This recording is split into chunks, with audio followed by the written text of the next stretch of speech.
dialogue between husband and wife. கணவனுக்கும் மனைவிக்கும் இடையே dialogue, உரையாடல். Rakesh, Uma, have the children gone to the school? Uma, பள்ளிக்கு குழந்தைகள் போய்விட்டார்களா? They have just gone. இப்போதான் போனாங்க. I have given them bus fare. நான் அவர்களுக்கு பஸ்ஸில் போகிறதுக்கு காசு கொடுத்து அனுப்பியிருக்கேன். Well, have you told them to come early in the evening? சாயங்காலம் சீக்கிரம் அவங்கள வர சொன்னியா? Nowadays they come before 4 o'clock.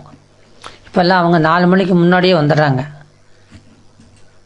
Yes, I have forgotten. ஆமாம், நான் மறந்துட்டேன்.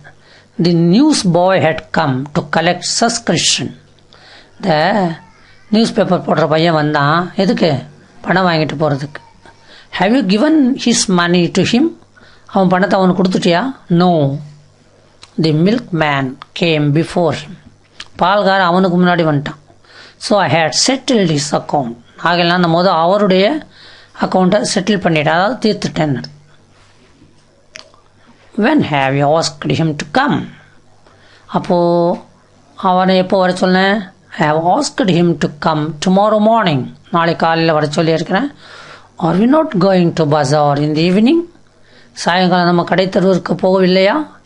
Yes, I will come home from office today early. நான் இன்னைக்கு சீக்கிரம் ஆஃபீஸ்லேருந்து வந்துடுறேன். I will be ready with the children. நான் குழந்தைகளோடு தயாராக இருப்பேன். What else to buy in the market? கடைத்தருவில் என்னென்ன வாங்கணும், இன்னும் என்னென்ன வாங்கணும். வாட் எல்ஸ்னா இன்னும் என்ன வாங்கணும். To buy uniform for the children. குழந்தைகளுக்கு யூனிஃபார்ம் வாங்கணும். 2 pairs enough. 2 ஜோடி போதுமா? 2 pairs enough. இந்த 2 வாக்கியம் கவனிங்க. இதில் வெர்ப் இல்லை, வினைச்சொல் இல்லை. எப்படி வந்திருக்கணும்? Are 2 pairs enough. பதில் எப்படி வந்திருக்கணும்? 2 pairs or enough. இது வந்து பேச்சு வழக்கில் இந்த மாதிரி வினைச்சொல்லை விட்டுட்டு கூட பேசலாம். I too need 2 sarees and some blouse bits. எனக்கும் 2 புடவை, கொஞ்சம் ப்ளவுஸ் பிட்டெல்லாம் வாங்கணும். Well, prepare a list of things to buy. என்னென்ன வாங்கணும் ஒரு லிஸ்ட் தயார் பண்ணிக்க. It is ready. ரெடியாக இருக்குது அது. I have some work in the kitchen. எனக்கு கிச்சனில் கொஞ்சம் வேலை இருக்குது. Let me go. அப்படின்னு அர்த்தம், என்னை போக விடுங்கள்னு அர்த்தம். ஆனால் let me நான் போகிறேன்னு எடுத்துக்கலாம்.